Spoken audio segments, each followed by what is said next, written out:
Hi, everyone. My name is Bill Letson. I'm a retired firefighter. I live on the central coast of California, and I had a near-death experience in 1994 when I was on duty, and it was very profound. I couldn't really talk about it. Back in those days, I didn't have any place to look for answers. Couldn't even begin. So I kind of kept it quiet for 15, 16 years, and when I retired, it came roaring back. I went looking for answers, and that goes into a whole nother story with ancient knowledge and how the shamans and the Native Americans really didn't pick up on the whole story with the history and religion and science that we've all heard the last several hundred years. So that's where it'll lead. But I'll start off with my near-death experience in 1994. So I was on duty. I worked at a station, Station 11. It was a paramedic engine down in Goleta. And there was a flu epidemic going on in the Santa Barbara area. And all the emergency rooms were full of people suffering. And we were running calls, just like COVID, EMS, public safety. They're still out there doing their thing. So we came across this lady who was cooped up in her room. It was a medical emergency. She was cooped up in her room and all the drapes were shut and she was suffering horribly. And so myself, paramedic, just sprung into action. And I climbed across her to get a mask on her. And just as I was getting it adjusted, she exhaled and I inhaled and I felt it go right in. So after a couple of days, I was super ill, like I've never been before. And it got so ill that I needed an ambulance. And I remember I got out of bed and it was doing this dehydration thing where, you're throwing up and it's going the other way and you're just running out of fluids in your body. And I looked in the mirror and I looked super gaunt, like a skeleton. I was dark and I said, well, something's wrong here. And my heart rate was just racing. It was like 150. And I felt my pulse in my radial pulse, down by your wrist. And I couldn't get a pulse.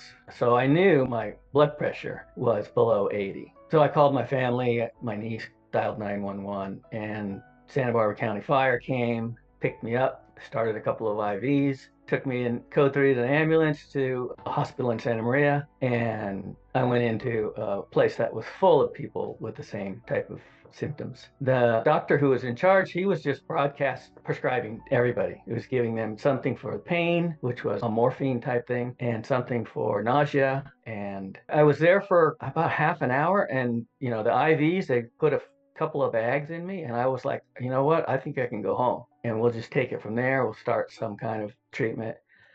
And the nurse came in and said, nope, these are orders. Everyone in here is getting the same thing. And me being a good sport, I said, sure. And I was sitting up, ready to go home. And she pushed the Nubane, which is a synthetic morphine, and the other thing for nausea. I didn't have neither one of those things were bothering me, nausea or severe pain. But anyway, my wife said she pushed it all in at once, and your eyes rolled back. It was like watching a cartoon. Your eyes rolled back and you fell straight back on the bed that you were climbing out of. And that kind of freaked them out. And everybody came in and she said they Narcaned you. And Narcan is what, paramedics use for addicts, people with opiate overdoses, because it wipes out the opiates like instantly as soon as it hits your system. And she said they Narcaned you a couple of times. They started more IVs and they put you in the head down and you were gone, and they couldn't get a blood pressure. It was, you were down 40 over zero. And they put you up in intensive care, and I spent the night there. In the morning, they said the only reason you probably survived was I was a triathlete. I was doing Ironmans and stuff. So I had this tremendous system for perfusing oxygen. So nothing was really getting completely shut down. So during that night, what the morphine did was it vasodilated my whole system. I have a vessel and it's full of liquid, it's full of fluid, and suddenly all the vessel walls got huge, got really big. So the fluid that was left, became not enough to really get any circulation, any perfusion. So during that night, I was, like I said, I never regained consciousness. But somewhere in the middle of the night, 1 o'clock in the morning, 1:30, something like that, I left my body. And it was the most amazing feeling. It was like I'd been let out of a hot, stuffy closet and I was released into this world of, I called them stars. There were these giant colored stars all around me, and I was flying through them, and they were they were so welcoming and they were so loving. People call these things like orbs and stuff. What we really appear as is just sort of these energetic beings. And I was this huge expanded cloud of some sort. It was ridiculous how good it felt. So I'm flying along and just feeling ecstatic, like some sort of cosmic orgasm. It was just flowing through me, and like somebody was pouring honey all over my brain, and it was running down through all my nerves, and everything was just alive and exhilarating. It's a real challenge to come here into this place, into this world. So I'm flying along, and it's like, what was that? And it's like, I was like shaking my head saying, how in the world did I forget who I really was? How is that possible that I was convinced that I was this person and that I had all these relationships and all these issues? And because none of it was true, it was all an illusion. And it was some sort of a trick or a game that comes with coming into the material world, coming into Earth as a person. So I'm flying along, and these orbs are all around me, these stars, these colored, wonderful things. And they're just, everything was acceptance and love and joy and like a homecoming. Like I was parading through this group. And all of a sudden, I landed. I landed in a place that was solid. It was real. It was had indirect lighting. There were tables there and equipment, and there were beings there. And right in front of me were these three short little dumpy guys in these dark robes with hoods, and I could see parts of their faces, and they were smiling from ear to ear. Their eyes were bright, and they were asking me all kinds of questions, and they were giggling, and I was very confused. But I saw a picture of this movie Communion, and so I watched the movie. This was years ago, and those dark little elf-looking guys that Christopher Walken is hanging with in a spaceship or whatever they're portraying there, they looked exactly like that, except they were super good natured, playful, mischievous, and they had big smiles on their face, and their eyes were bright, and they were saying a lot of personal things, like, how was it? What can you tell us? What did you learn? And one of them looked at me, and he turned to the other two and he said, he doesn't remember us. And they all started giggling. And I was thinking, I kind of remember you guys, but I'm having a little trouble here. And then there was this other guy, and he was kind of in charge. And he was this tall, wispy guy, like a kind of a trimmed down Gumby or one of those cactus. And he looked like he was made out of vapor or mist or something. And when he walked, it was like I was looking at somebody underwater. Parts of him were separating and then catching up. And he smiled from ear to ear. And he had the brightest eyes. So this tall, wispy guy, he was kind of in charge, but it wasn't like he was doing his job because everything was sort of mischievous. Everyone was just sort of bouncing around. And when he came close to me, my chest expanded, my throat was constricted, and I felt like I was going to burst into uncontrollable crying from love. There was so much love coming from this being that it was overwhelming. So there wasn't much going on there. It wasn't very organized. The three guys were giggling and bouncing around, and the tall, wispy guy was just kind of chuckling and smiling. And at one point I said, well, I'm not going back there. So you guys want to get on with what are we going to do? A review of my life? Is that what's next? And the tall, wispy guy just laughed. He just chuckled. It's the deepest laugh I've ever heard. And he said, sure, let's do that. How do you want to start? And I thought, this is not what it's supposed to be. So anyway, I told a few stories.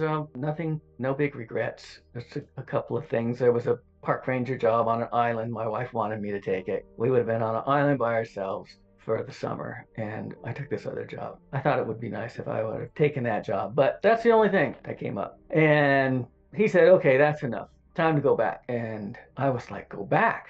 I'm like, dude, no way. I am not going back. What are you talking about? I'm here. He said, nope, you got things to do, and you're going back. And the three little guys, it's like they were reassigned. They just disappeared off to some other place in this facility, whatever it was. And he came forward towards me and said, time to go back. And I said, I had to try.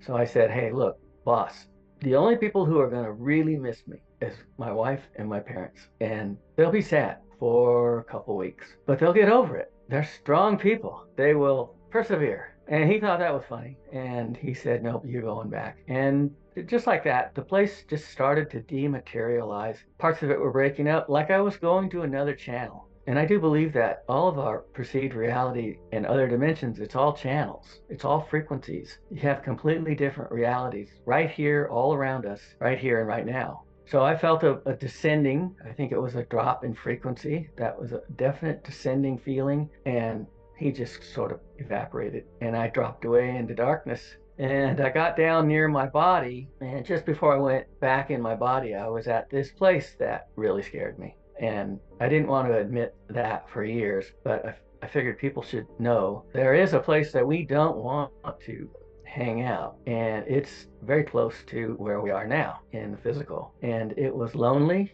and it was dismal. Yeah, you don't want any part of that. And after that, I was back in my body. And a few hours later, I woke up and I noticed the equipment. I was hooked up to all this equipment. I noticed the equipment, the blood pressure was starting to climb, and it was in the 44/0 or something. And I could be awake for a little bit and then I'd be out again. And I just kept waking up and looking at that, and the numbers kept going up, and it was in the 60s and it was in the 70s. And a nurse came by and she said, "You're awake." And I said, "I need to talk to you."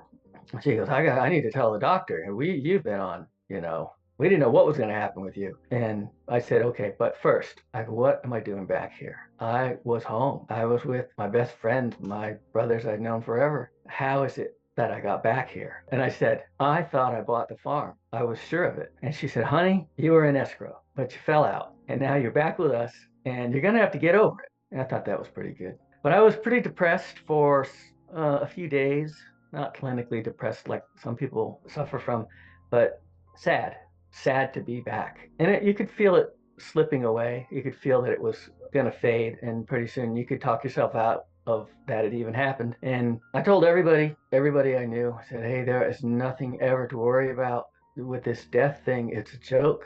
We've got it completely backwards. It's an absolute 10 million% upgrade instantly." So some guys would come to me if they lost a child or a parent and they were struggling, and I'd tell them that exact thing. I said, "Nobody died. We've just slipped out of the physical and we've gone home." Because when I left my body through all those things, I was still me. And this is a stretch for people. I was still me at my core. I had the same kind of mischievous sense of humor. The mental talk that goes on in our heads, I was still me. It was a flawless change. I just crossed over. I was still me and I was somewhere else. So I guess the point I'm saying is all of us who've lost, we've all lost people we love. And it's the worst thing that happens to us in this life. And we've never lost anybody. We've never lost our pets. They're all right here. They're right next to us.